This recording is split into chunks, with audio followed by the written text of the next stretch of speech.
The following podcast is part of the Never Nervous Network, a podcast network showcasing the best and brightest new shows coming out of Louisville, Kentucky. Catch up on all the local haps with the Never Nervous podcast. Get your horror movie fix with The House by the Video Store. Discuss hot button topics with the Parade of Horribles podcast. Hear an actual conversation on actual conversations, and then get wild with me, Sean Thriller Smith, on the Sean vs. Wild podcast. The Never Nervous Podcast Network is available on iTunes, so like, subscribe, rate, and review. Keep up to date on everything going on in Louisville, Kentucky with the Never Nervous Network. What's up, and welcome everyone to the first half of a special two-part episode of Sean vs. Wild. I'm your host, Sean Thriller Smith. You already knew that. Today, I'm sitting down with a man that I consider one of my best friends in the whole world. A guy that a little over 13 years ago now, the big 1-3, I happened to meet him by chance through a mutual friend, and we decided to start a band. And we've been partners in crime ever since. I'm talking about Kevin Fletcher. You know him, singer of UHBY-alumni, singer of every band I've pretty much been in. And we're going to be taking you back to that day and working our way through our 13 years together. We're going to be sharing some great memories, some funny stories from the past.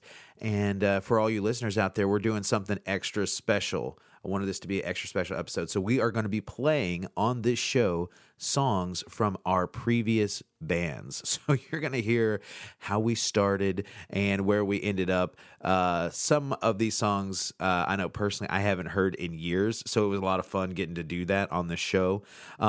It's sort of a rise and fall of UHBY type episode. We've been planning on doing something like this for months now, just to help give our friends, we never called them our fans, give our friends out there a little something extra, a little thank you, and also a little closure for them and for us as we transition now out of UHBY and into new directions in our lives. Kevin talks about, briefly, he'll talk about his new band, Summer Youth. And, of course, I have this podcast, so that's kind of where we are now. And we started promoting it on the band Facebook page. So this is the first time I've ever kind of utilized the band Facebook page to draw attention to my show. So if you stumbled upon here through the UHBY Facebook, thank you for checking it out. You're going to hear some awesome stories today. We couldn't fit every single awesome story into the two parts, so I told Kevin already, we definitely got to have him back on the show in the future, and we'll play some of the new Summer Youth jams for you guys too when he comes back. I've heard the demos already because I am VIP like that. I'm not trying to cool brag you right off the bat, but just trust me when I say you don't want to sleep on Summer Youth, you're going to definitely want to check them out. Yeah. So also want to just touch on that the web store that I promised last week is up. Should be up by the time that you hear this. You can check out the sweet new merch at seanversuswild.bigcartel.com. It's a big cartel. Everyone's got a big cartel, so pretty easy to find. seanversuswild.bigcartel.com. T-shirts and koozies featuring my new Teen Wolf-inspired logo. Shirts are in black and a nice heathered gray. Koozies are in electric banana yellow, tubular teal, and Metallica's self-titled album black. So please pick something up. If you're local, save yourself the shipping. Save yourself the time. Message me for the local pickup and pricing options. I'll make sure that you get a good deal, okay? Cool. And and I'll tell you what, we're going to just jump right in here with Kevin. Before we do that, allow me to take care of some business, though. Let me thank Audiophile Inc. for sponsoring the show. Audiophile Inc. is where Kevin and I got all of our merchandising printed through a majority of our career. If you have any of the old school Heartbreak Kid, Monroe, Creatures, the first runs of UHBY shirts. They were all printed through Shane. It was the best deal in town. I know my Heartbreak Kid t-shirt still looks good as hell, and it's almost a decade old. That's the quality you're going to get with Audiophile Inc. They can print your shirts, your sweatshirts, your under pantaloons, business cards, banners, hats, whatever you need. They've got your back. They ship to all 50 states. So to my homeboys out there, go to audiophileinc.com and get the hookup from Shane. Tell him you heard about it here on the Sean vs. Wild podcast. Again, that's audiophileinc.com, AUDIOPHILEINK tears.like.bullets.com. Also got to thank Joe Brock and Supernatch Studios for booping dials every single week. I know that Joe recently had to rain check on his trip to Six Flags just to make sure that this two-parter came out sounding like $100. So thanks, Joe. And thank you guys for listening. If you like what you hear, as always, like, share, subscribe, and rate. Those ratings on iTunes are super important. To break it down, the more ratings you get, the higher my rank gets, which means the more people see my show, which means the more listens and downloads, which means more sponsors, which means more money to put back into the show, which means more content for you. So if you haven't, please give that 5-star rating on iTunes. I've got big plans for the show. So I would definitely appreciate that. And all right, guys, that's going to be enough for me today. Get ready to take a trip down memory lane with Kevin Fletcher and myself. Strap in and let's get wild.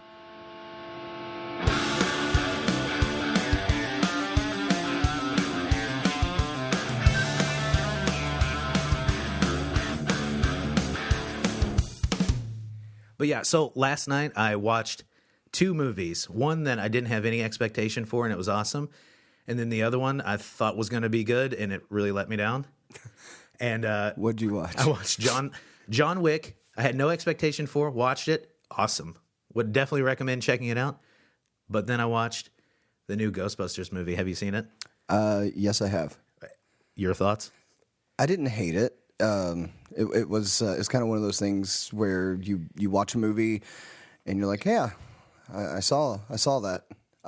It was all right. I don't hate it. I didn't love it. It was just kind of there. To me, it was like kind of being on a sinking ship where like the second that the movie started, I laughed like 4 or 5 times. Like maybe within the first 5 minutes I laughed, and then it was like, oh, my boat, it sprung a leak. And then by the end of it, I was dead because I had drowned. It was hard for me to get through. I thought the best part about the movie was the blonde chick from Saturday Night Live. Kate McKinnon? Yeah, her. She was probably the best. It relied very heavily on their one-liners, and I was like, man, none of these are funny. Like, I'm trying super hard to laugh, and sometimes I was even like, ha ha. But that was totally fake. That was so I was like, oh, okay. I have to give it what it is. I was not into it, but I mean, I like the cast, but I was just like, man, that script did not do them any justice. Well, I don't think none of the original like team writers or anybody was part of it, were they? I don't know. It seemed very ad-lib to me because it didn't seem like there was hardly any scenes where anybody was actually acting and progressing the story. More so, it was like, all right, you guys just ad-lib and do some one-liners, but now you're in the station. Now you're on the city. Now you're in the subway. They more have relied on the fact that it had the Ghostbusters name, I think, and just expected people to either love it or hate it, I think. Yeah. It was like watching Super Mario Brothers. Remember that? Remember when I told you about? Remember that giant pile of garbage? The true story, guys, listeners out there. I saw the Super Mario Brothers movie in the theater when I was a kid, and I remember like nobody, like all of our family was going to go and watch the movie or go to the movies together, and I demanded. I was like, I have to see the Super Mario Brothers movie. Threw a fit, and then by the end of it, I just cried because I knew that it was horrible. Funny story that Phoenix actually, he's actually kind of still in that Mario kick or whatever. And I remember when he first like figured out what Mario was and got real into it. And I thought it'd be funny to like be like, yeah, you really like Mario. Hey, they made a live action movie, and he was real excited. And it was on YouTube, right? And I put it on, and literally within, I don't know, maybe the first like 3 or 4 minutes, he just looked at me and goes, "This sucks." He's 5. Yeah, he knows, dude. He knows, and that led me to this idea that I had today, because most people are like, "Well, you're probably comparing it to the original Ghostbusters," and honestly, the original Ghostbusters. I saw Ghostbusters 2 a lot when I was a kid because I feel like just the age that I was, Ghostbusters 2 was like always on the movie channels, not the first one. So I saw the second one a bunch, and I saw the first one a few times, but I'm not like really diehard about it. I've definitely seen Ghostbusters 2 a lot more than I've seen Ghostbusters 1. Yeah, but I'm just saying, like, I don't have like, my heart's not in it. It's not like it's not near and dear to you. It's not like Back to the Future. Like if they decided to remake Back to the Future, right? But I decided... on a scale of 1 to 10, how pissed would you be? Dude, I came up with this idea today, listeners. An all-female Back to the Future cast. Are you ready for this? Kate McKinnon, the same girl from Ghostbusters, she's going to play Doc Brown.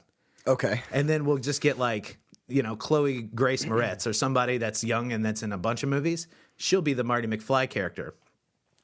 So check this out. She goes back. It takes place in 2015. She goes back to 1985, and all the roles are reversed. So the mom is like real nerdy and like spying on her dad, right? So like the roles are reversed there, right? And then like she pushes her mom when her mom, of course, is going to fall out of a tree. She's going to push her out of the way. She's going to get ran over by her dad's car. And I was like, there's going to be a scene in it where it's like, "Hi, Victoria. That's your name, right? Victoria's Secret. It's written all over your underwear." That's where it's going to sell. Guys, copyright 2017, Sean Smith, the Back to the Future remake, all-female cast. Fell out of Boo Radley's apple tree. Out of Boo Radley's apple tree. All right, guys, this is a Sean versus Wild podcast. I'm your host, Sean Thriller Smith. In the Smithsonian today, Kevin Fletcher, longtime friend of mine. We've been playing music together since 2004. 2004. And we have an elaborate past and an elaborate present because we also work together. Yeah. So we are always hanging out. And, man, I'm glad that you decided to be on the show today. Yeah, dude, I really appreciate you bringing me in. For a while there, I was kind of like, I guess he's not going to invite me to do this. Well, you know what? I guess I'm just chopped livers. Yeah, dude. Well, and I want to make this episode like a nice retrospective because we have, 13 years of musical history. A lot of history. So we've been playing together for a long time. And now you've got new projects that I'm not a part of, but you got a new group called Summer Youth. Yep, sure do. And you've got a new podcast. And I've got a new podcast. I'm not involved with, except for today. Until now. So maybe I'll do some guest tambourine on some of your recordings or something. There you go. That way we come full circle. We'll just trade off. So what's been new with you? Like, how's your new projects going? How's life going for you? New project's going great. Playing with a bunch of dudes that, oddly enough, I kind of just watched the guy who's playing drums with me. His name's Chris Doty, and didn't even know that we were friends on Facebook. And he posted some drum videos of him doing like drum covers, like Under Oath and stuff. And I was like, dude, this guy's really good. So right. I sent him a message and was just like, hey, man, would you want to jam sometime? And that's kind of how it took off. Dude, God bless the internet when like you can just see people out there making moves and you're like, hey, can we be a part of this? Can we jam? I do the same thing. If I see somebody cool, like making awesome music, I'm like, hey, can you be on my show, please? Right? Yeah. You just got to reach out, man. You can't. I mean, the internet has definitely closed that gap. Guys, if you haven't noticed it already, the internet is where it's at, man. Jeez. If you don't have one. If you don't have the internet, I highly recommend you picking one up. You should get one internet. Yeah, at least one. At least one Wi-Fi. Check it out. So it's you, it's Chris Doty, and Chris Armstrong from our past. He's playing with you. Original bass player of pretty much all of our projects. Yeah, I think he started out playing bass originally, yes. And Tears Like Bullets, 2004. Represent. Monroe? Yeah. Heartbreak Kid? Yep, Monroe, Heartbreak Kid. Creatures, Baby, yeah. And then off he went. And then off he went. Into the wild blue yonder. So it's Chris Doty, Chris Armstrong, and Chris Goins. It's Kevin and the Chris's. Kevin and We're going to change the band name real soon. I'm thinking that it's catchy. There's something to that. There's something there. Kevin and the Chris's. Yeah. That's just all we're missing is me with an acoustic guitar and a bass drum. Yeah, just kicking that bass drum.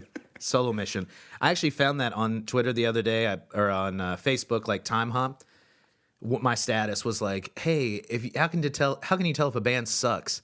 Count the number of bass drums the singer is kicking while playing an acoustic guitar, and if the answer is more than 0, they suck." Well, you did the same thing though about drummers. You were Yes, like, that's true. Count That's the a number generality. count the number of toms mounted to the bass drum. If the number is more than 0, the drummer is awful. Yeah, but I can't get away with that now because if somebody played drums in the 80s or something like that, and they have it all on their multiple bass drum kit and all that stuff, I'm like, oh, they're probably pretty good.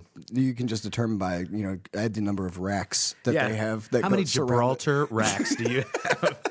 If the answer is more than 0, you're probably not a very good drummer. So I'm going to take, guys, speaking of Back to the Future, I'm going to take everyone back to the past, and then we're going to go to the future on this podcast today. So imagine this. You're in the southern Indiana area, and it is 2004, February 1st, 2004. Very significant date in my life. It is. Your daughter was born on February 1st. Yep. A lot of big things on February 1st. But February 1st, 2004, my garage, Otisco, Indiana. Yep. That's our very first. West Carroll. West Carroll. You, me, West Carroll, and Brad Rachel. Yep. And that's when Tears Like Bullets started. Yep. We had, it was me, Sean, Chris, me, Sean, Wes, because Wes and I were in high school together. And Sean, you kind of went to high school with us, sort of. Yeah, but Wes had played with us in like my very first band. Wes was like randomly jammed with us. He was that mutual between the two of us. Like we had seen each other in passing, but right. Wes was kind of that. He pulled us together, and he was like, "I want to play music with him." So he kind of pulled me in, and then we had Brad Rachel, who was with us for like a month or two. Yeah. And then I remember going to, you gave me Chris Armstrong's number. Yeah. And you were like, call him because he won't really respond. Because I went to high school with Chris Armstrong. And you were like, he won't really respond to me. So I called him. I remember being outside of your mom's house, and I called him and I was like, yo, dude, I've heard you're really good. You should play bass for us. We need a bass player. And he was like, no, man, I can't. And I was like, well, why not? And he said that he couldn't because he was playing in his dad's band. He's playing in a band with his dad. Exit Zero. And then I told him, bullshit. You're gonna play bass with us. And then we ended up trying to like, I don't know, we like headhunted him because we went to watch him play or something. We went to like New Washington High School, or maybe it was Charleston. I don't even know. It was New Washington at that point. Yeah, that's where me and Chris went to school together. Because I remember watching, like, he was in, like, the jazz band or something. Right. And we went and watched him play just so that when he got done playing, we called him up into the stands. We were like, yo, dude, so about you playing bass. Yeah. Well, that's a great memory. Just like you actually had to, like, go and put in the legwork and, like, convince people to be a part of your musical project. Yeah. You can't just email them. We Fred Durst. Yeah. But I remember we when we first started, like our first day of practice, I remember like on the 28th of February that year was the Jeffersonville High School talent show. And we had to play 3 songs. So we spent 4 weeks writing 3 songs. Yeah.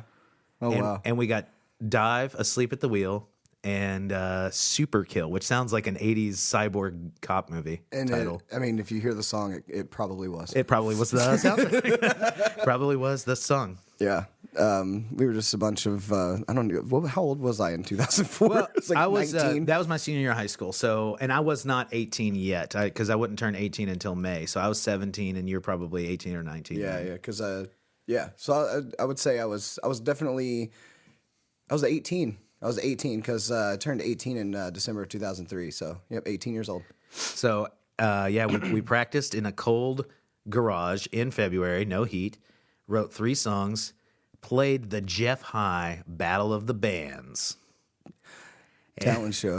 And we split $100. Del Paxton, a high school band. That's wild. Sounds wild. If we win, we split $100. And we did. We did. We won, and we split $100. And you know what we did? We bought beer with it. We bought 1 case of Miller Lite. I don't even know how we acquired it. I don't even know. I don't remember, what we did to acquire such. Because we were all 17 at the time. Yeah. But I don't know how we got it. But I do remember going back to those apartments on 8th Street and being like, yes, we won. We did it. We have whose apartment was it? I don't even know. I don't even know whose apartment it was at the time now. But yeah, and then the one that I lived in with Dino and that douchebag James. Douchebag James, if you're listening, thanks for letting us have. That's probably who bought us the beer, honestly. Yeah, no, I guarantee it was. Guarantee it was. That guy was such a contributing to minors kind of guy. He loved it. The cops, if you're listening. This didn't happen. Didn't happen. Hey, I'm 32 now. Hey, I'm 32 now. There's a statute of limitations somewhere. I'm still enjoying a good beer. Thank you for that. Yeah, thank you for the tasty beer. Actually, Sean hooked me up with a 16-ouncer PBR. Yeah, man, there's more where that came from, buddy. Yeah, it's almost gone. I figured it would be. And that's pretty much how we started our band, Tears Like Bullets. But that was a pretty cool time in my life, honestly. Playing those shows at PJ's Cafe that I randomly booked because no one else would like put on a show for us. Well, do you remember how that kind of came about too? They were opening a new place there, and I forget who.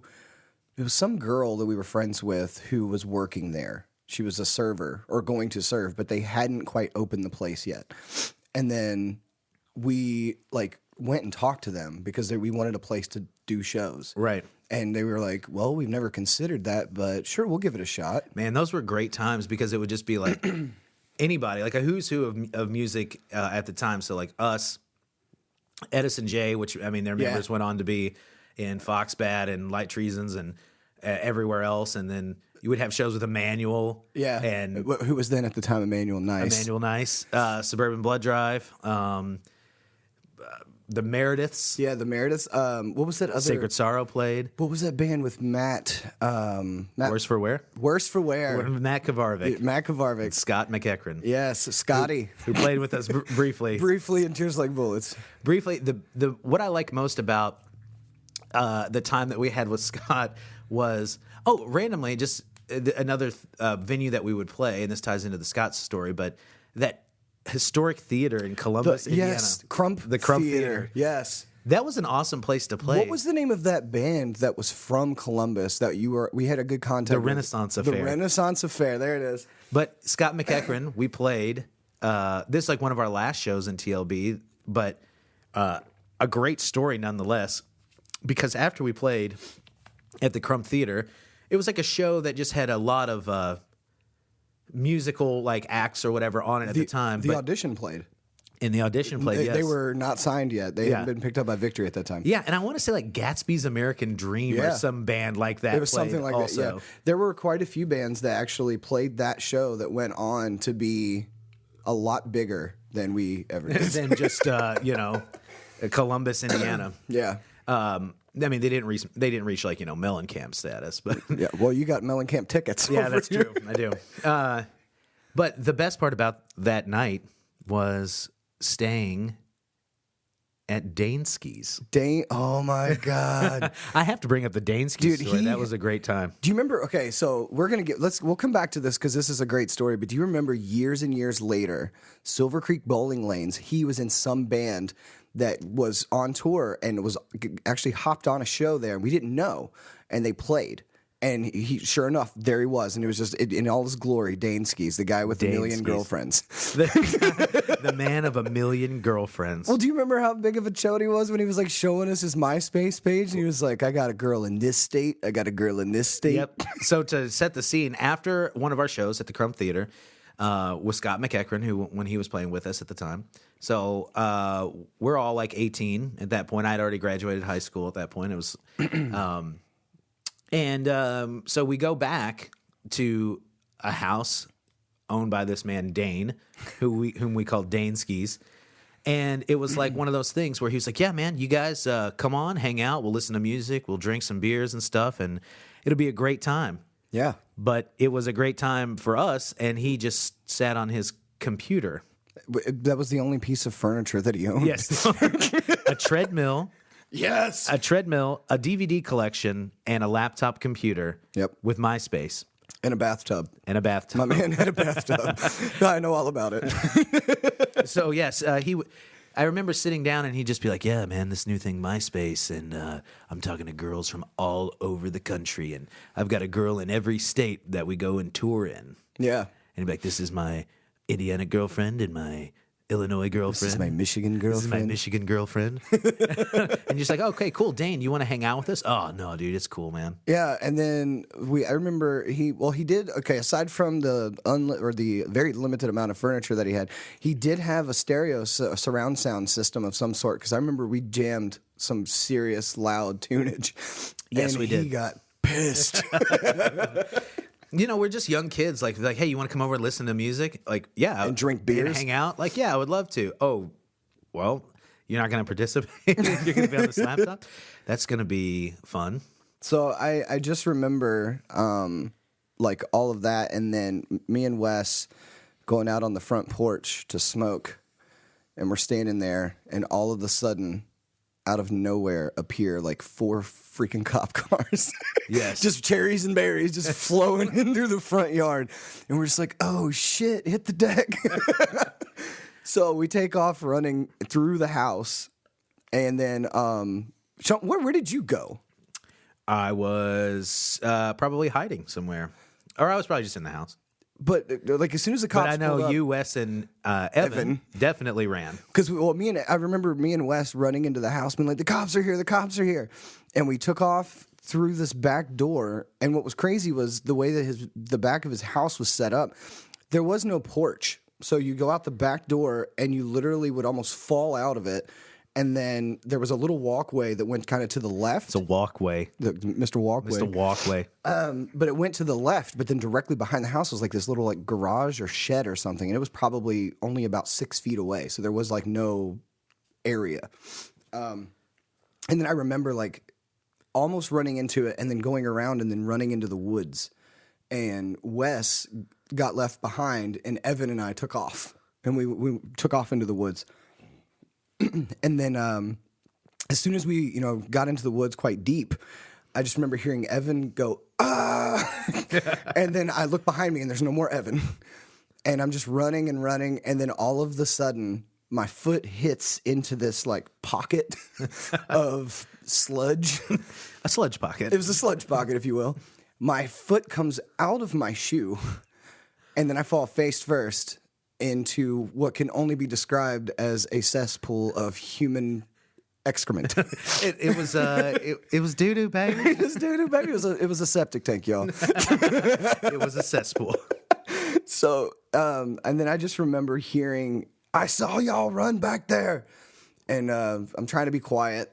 Evan's screaming in pain because apparently he he stepped on like a barbed wire fence. I believe he did step on a bar. Yeah, he cut his foot up pretty bad. Yeah, he cut himself really badly because Evan also lost his shoe. Yeah. That was probably in the time when we would wear flip-flops and roll our pant legs up really high. Probably. Roll our girls' jeans up pretty high. And I just remember finally conceding because I'm trying to hide and I'm like crouching down, but I'm still covered in human shit. And I'm just like...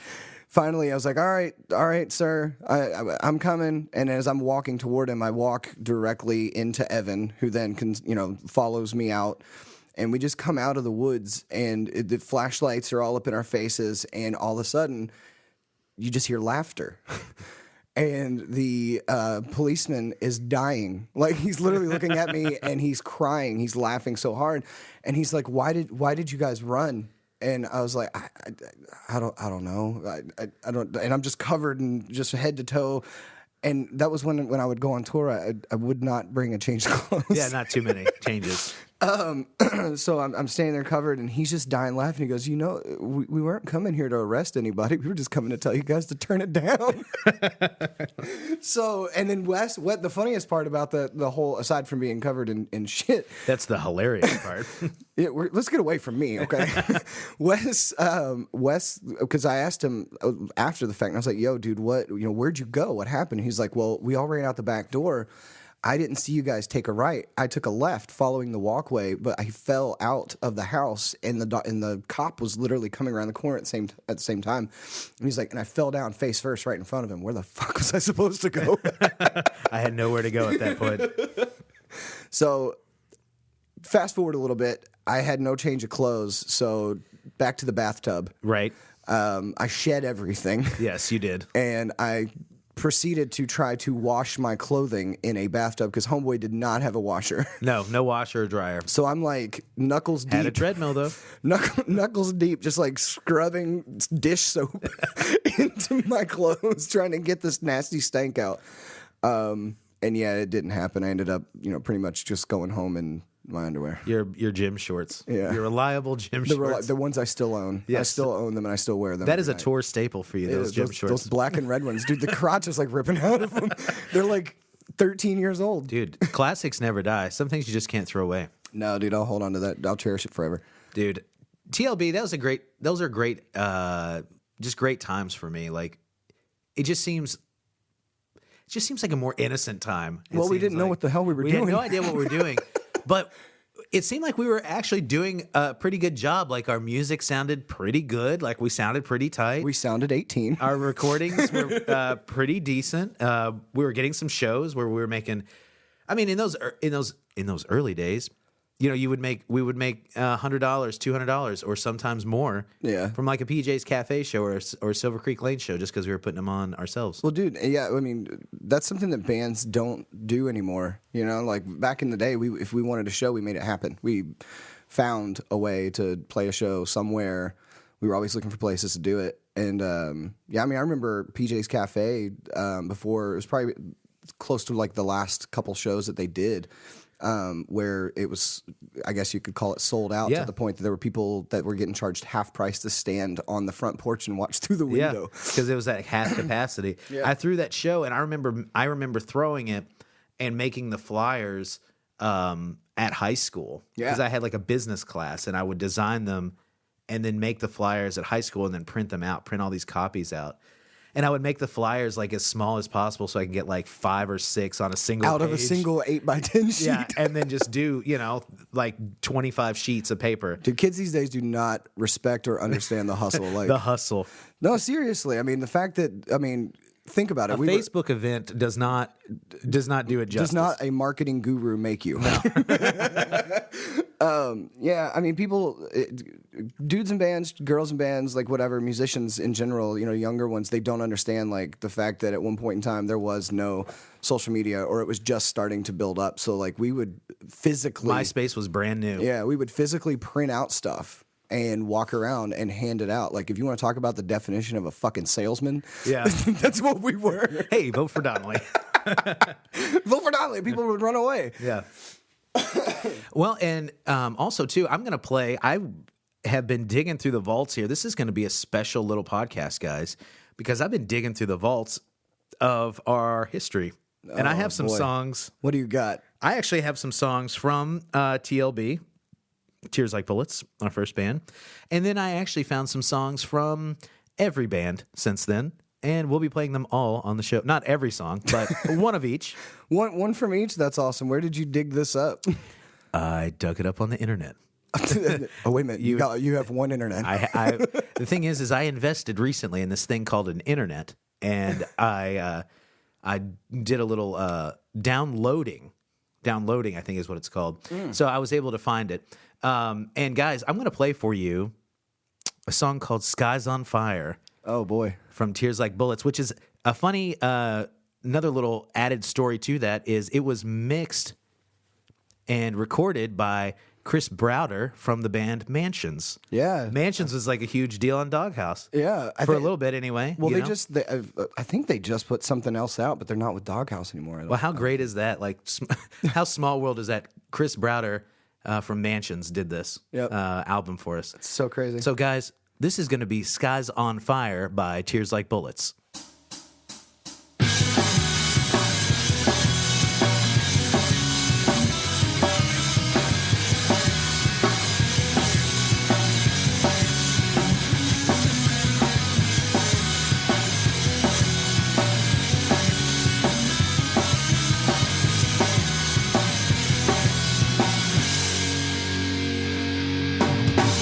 I hope the sun don't reach the clouds tonight.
guys, you heard it. That was Skies on Fire by Tears Like Bullets.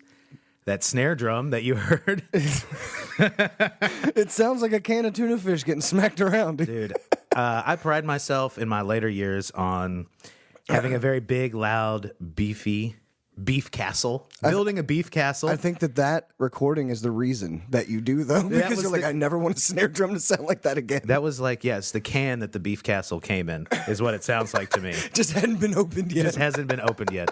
Untapped resource. Dude, do you remember recording those drums? Yeah, and no metronome. No metronome. We're just doing it in who was your metronome? Yes, Kevin was my metronome. He was my composer, conductor. I stood on a cinder block because your bass drum kept moving. Yeah, we recorded it in like an all wooden spare bedroom, I think, like our all hardwood floor. Yeah, in Browder's basement. And I just remember like hopping up on that because it was like getting real difficult to get it going. And I hopped up on that cinder block and I literally conducted you, arms flailing, like you would have thought I was in like Fantasia or some shit. Because I was just like, you gotta love how that was for real DIY. No metronome. I don't think there was a click track at that time. I don't even know what it was recorded on. I mean, I'm sure Pro Tools was around, but I'm sure he probably didn't have it. Cakewalk or Sonar. Probably just recording it in Cakewalk, guys. Yeah. But yeah, so that was Tears Like Bullets. That was a great time. And then shortly after that Daneskies story,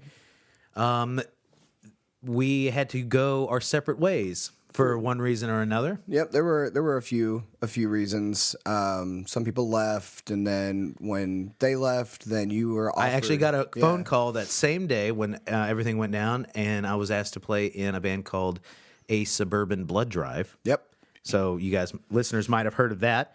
But I went on and did that for a year. Yep.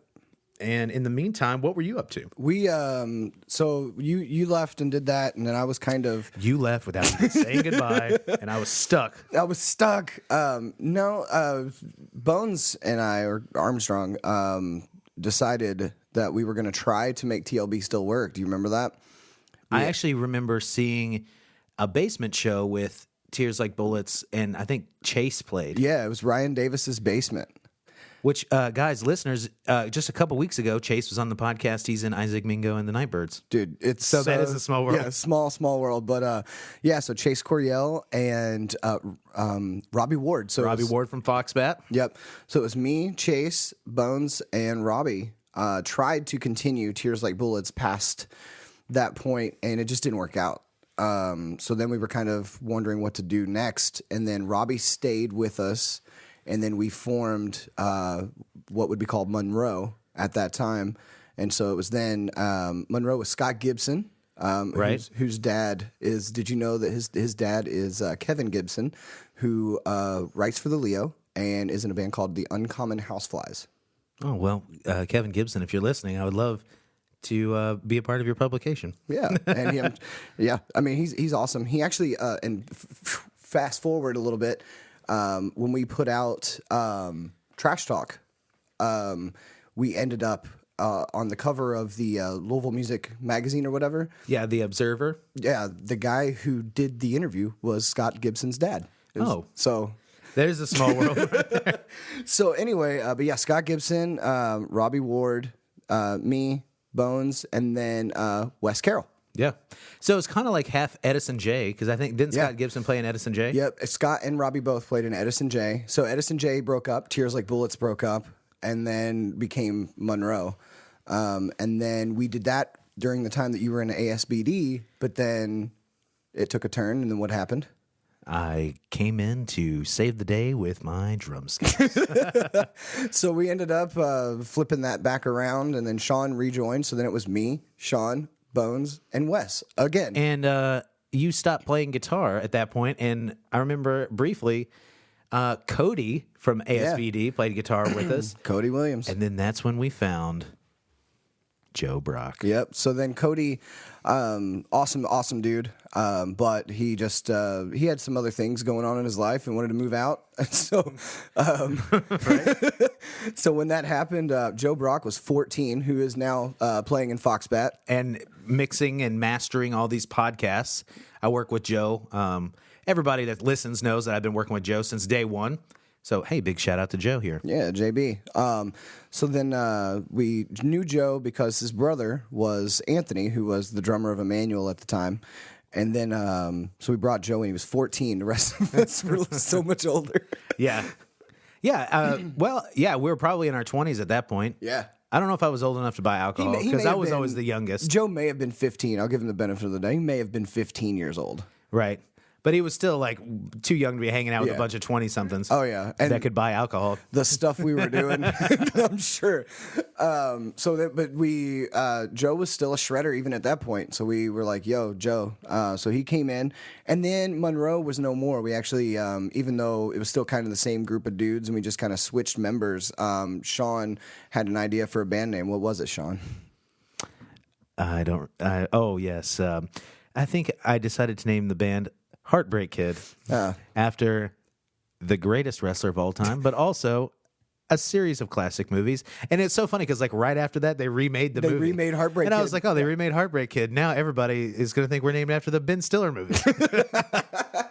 I remember that shirt. Who, the one of the skeleton with the boombox. I think Will from My Finest Hour designed that. And it was the side. I actually have that shirt still. I don't. I want to. I want to accumulate merch from like every act I've ever been in. It'd be awesome. I'll see if I can find it. It's yours, buddy. Cool. But I definitely know. I know that I have it. Speaking of Jared Howell, you said that if you listen to this, you said I could have Jared your Howell listens. Tears Like Bullets T-shirt, and I'm going to need you to give that to me. Thanks. So there you go, Jared. The gauntlet has been thrown down. I'm sure it won't fit. That's true. Everybody was like, except for me, I was like a 3X back then, and now I'm just like, slightly smaller. Not really. Not. I mean, the older I get, the closer I get back to that. But let's talk about the clothing that we wore back then. Our shirts were one size too small, if not two. That's true. If you were large, you probably wore a small shirt, and your jeans were not as tight as I think they're tighter now than they used to be. Well, the men's jeans were tighter now, but we had to wear women's jeans back then. Yeah. All the way back then in 2007, 10 whole years ago, you had to get your tight jeans in the girls section. I think some people still do that. Yeah, that's probably true. So once Monroe dissipated, we became Heartbreak Kid. Yep. And that was kind of official. That was you, me, Chris, Joe, and Wes. Yep. And then Heartbreak Kid had... We had a nice little run. I agree. That was the Groove Cafe days. Yeah. The Groove Cafe, I think, was like a step up because PJ's Cafe was awesome because we made it. We made that venue. Like we actually, when I say I mean we physically did. It was a bakery by day. It was a bakery by day and a venue by night. And only on like Friday and Saturday. Yeah, they only sold like scones and stuff inside. So I don't know how much business they actually did. Very sweet ladies. Yeah. If for some reason awesome you listen to this, you guys were great. Yeah, if you are, I hope they're listening. If you are listening, message me immediately. Because we miss you. Yeah. But then the Groove Cafe came, which then you want to go real full circle. Talk about like all the bands that would play there and the fact that the guy that owned the Groove owned the music store, who we later on in life ended up working for at one point in time.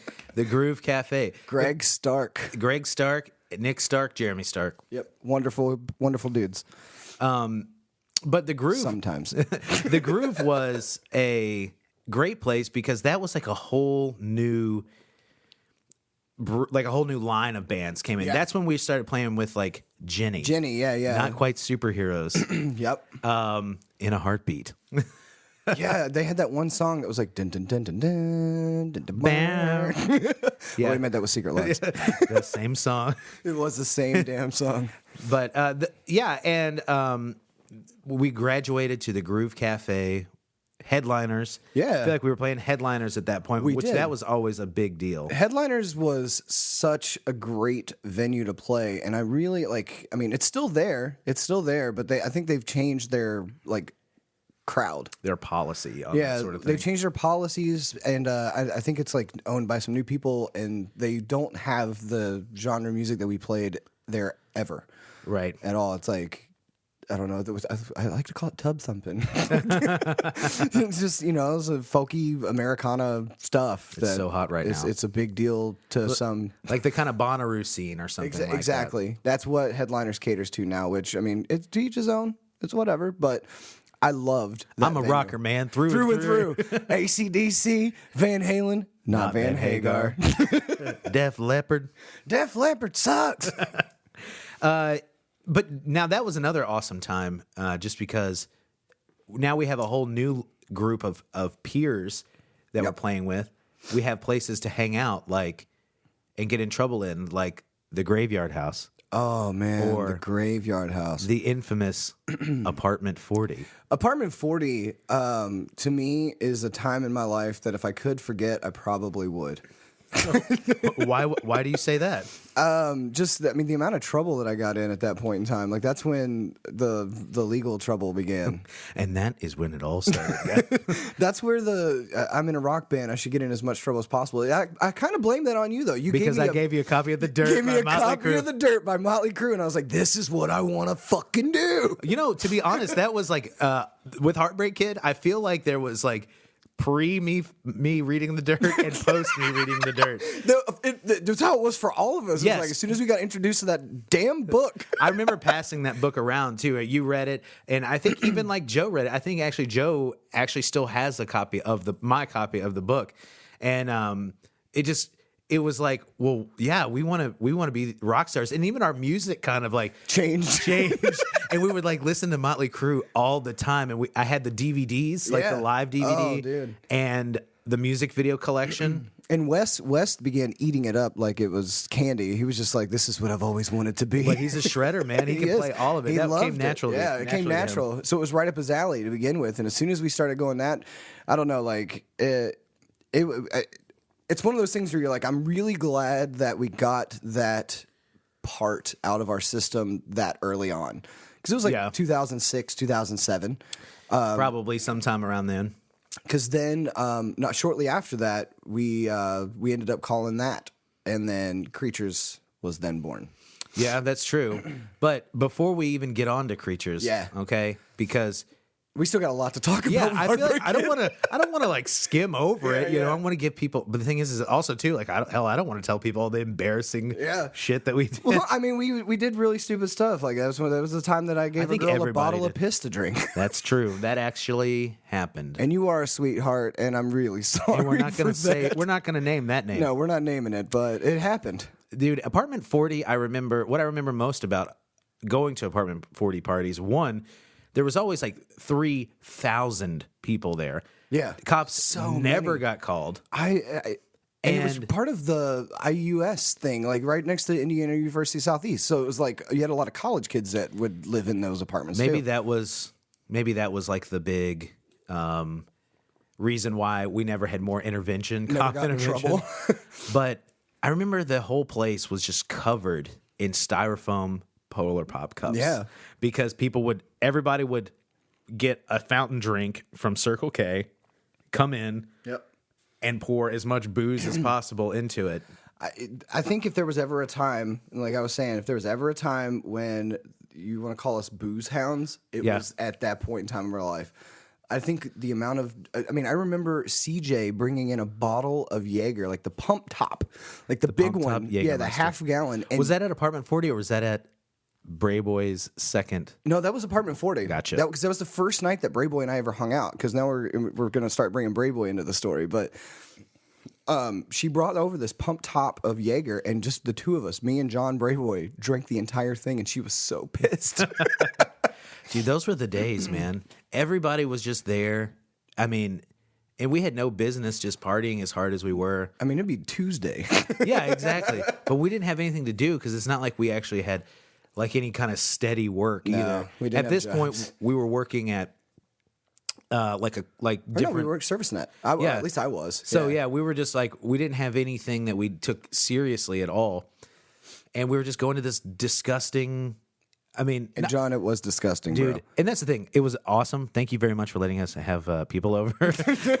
I appreciate you for letting us throw a party there, but after a while, it was getting rather slapdash. Well, And that's it's- when how can you clean when you have 3,000 people there every day? And then I mean that's when like we had never even considered the fact of anything other than booze, but then that's when kind of drugs got involved too. So there was a lot of Not with me. not with you, not with you. That's one thing that I can say in retrospect. I'm like, you know what, Sean? You barely can keep your life together on the alcohol.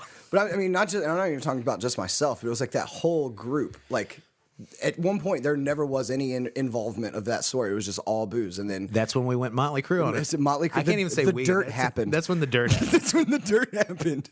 So, but yeah, it was a crazy, crazy time for a lot of us. And then, so Apartment 40, R.I.P. Dude, yeah, RIP for that.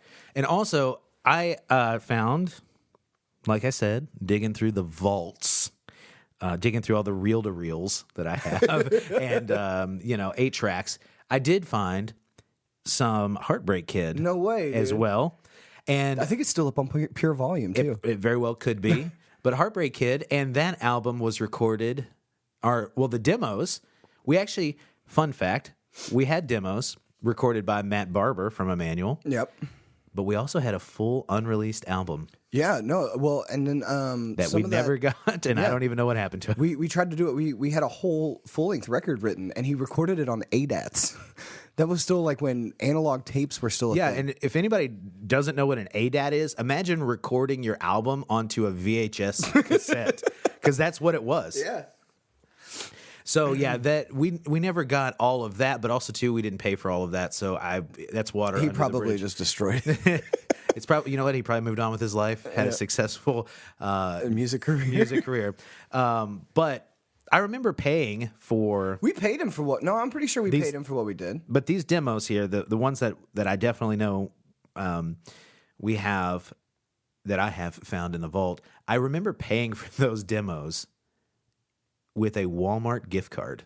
Are you serious? I remember like paying for a portion of it. Like, look, I have like a Walmart gift card for like $75. Will you take that instead of money? And he didn't And he even just looks hesitate. at me and he's like, you know what, man? Yeah, I guess so. But that was when Emmanuel had that studio, because that was another place that we really partied hard too. Was the studio? The yeah. studio on Preston. And they had some pretty cool shows there too. Yeah, they would have shows there, and then not only that, other bands would practice there, because I know ASBD practiced there for a while. Well, and also too, Drake's studio downtown. 717 Market. 717 Market was where we recorded the demos, I believe, and then Some the of them, full yeah. length was done at the Preston studio. Yep. The full length was recorded at the Preston studio, but the 717 Market stuff was what we actually ended up. That's what people heard. Right. And I think that is what everybody's going to hear now again. And I think the song that I'm going to play, let's just do the album opener. Let's do And They Said We'll Never Make It. I think that was my favorite one off of it anyway. Yes. This is, and guys, let me preface this. This is when we didn't really know what we were doing. This is Kevin deciding to scream For the first time. for the first time. Kevin being a front man for the first, one of the first times, no guitar. Because you always played guitar before that. At TLB, I played guitar, and then even before that, in other bands and stuff, I always did. But yeah, that's like Monroe's where it started, but then Heartbreak Kid's like kind of where it really took off, I think. Yeah. So we're going to play And They Said... And they said we'd never make it. And they said we'd never make it. Man, that really rolls off the tongue. That was also the time when every song had a name that was like 5 sentences long. Yeah, that's true. Guys. Fallout Boy and all that stuff started coming around. Thanks, Fallout Boy, for and Under Oath and all those bands that had to have a paragraph for a song title. Yep. All right, guys, this is And They Said We'd Never Make It by Heartbreak Kid. Boom. It's time to go. This is it. I'm so sick of surround. We've been saying for intoxicating sin. God, I hate you so bad. What are you waiting for? Let me stop you out some nonsense now. Yeah. God, I hate you so bad. What are you waiting for? What are you waiting for? Let's just play out my most blessed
And there you go. And they said we'd never make it by Heartbreak Kid. That's a classic. That is a classic, man. Those screams.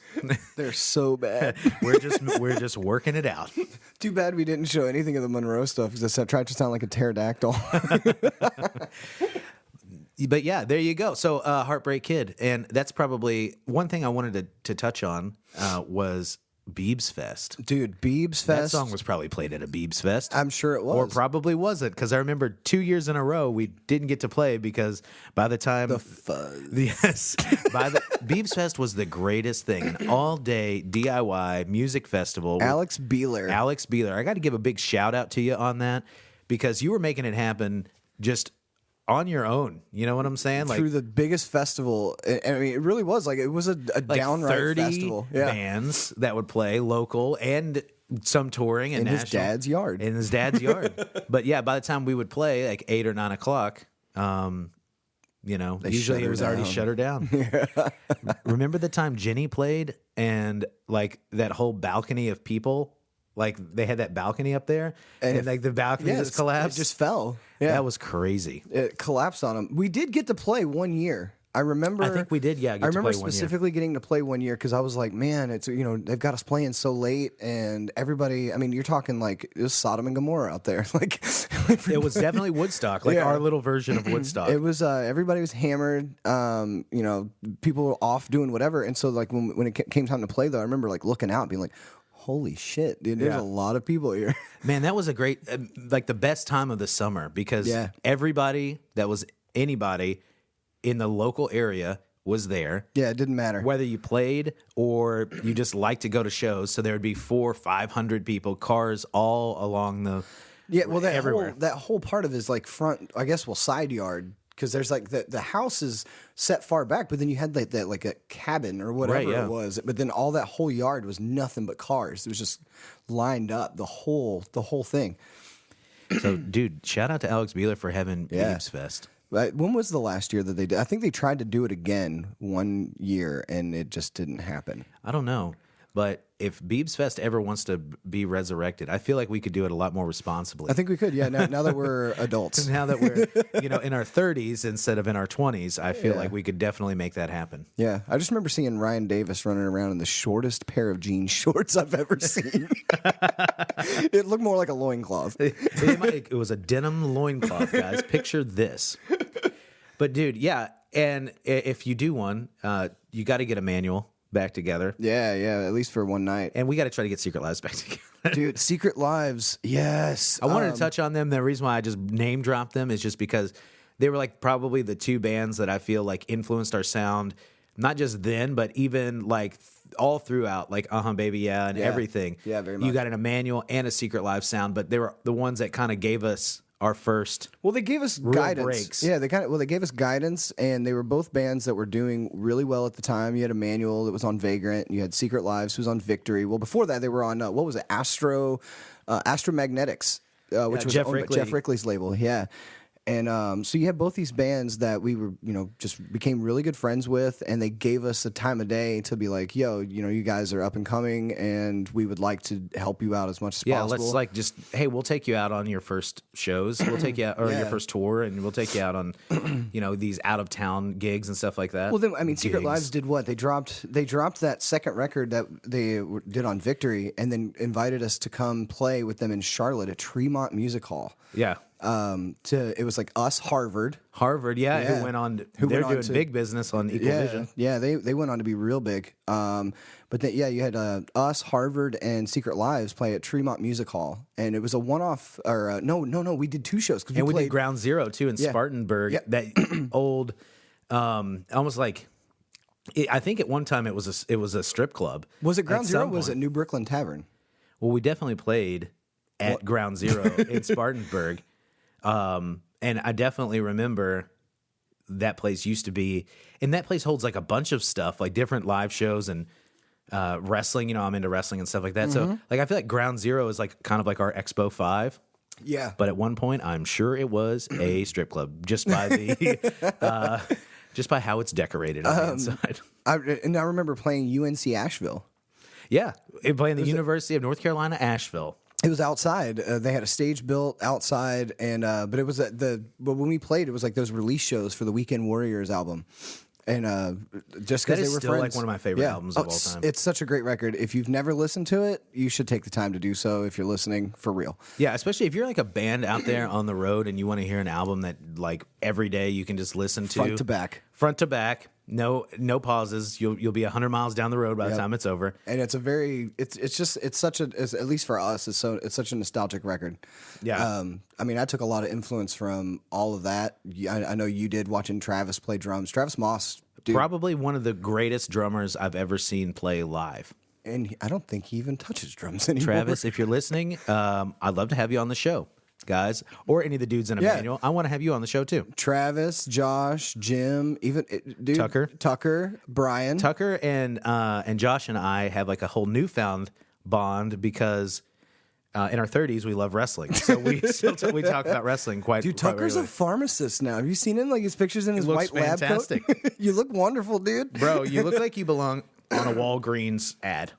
Yeah, straight up. For real. I'm going to prescribe you some shit. I've got a prescription. It's called Secret Lives, Weekend Warriors, a manual soundtrack to a head rush. Speaking of which, Brian actually posted something today, or maybe it was last night, saying how much he missed the Secret Lives family and like tagged all the dudes. And a bunch of people posted on that status saying reunion. And he said, and I quote, no one knows what the future holds. If that happened, I would be there.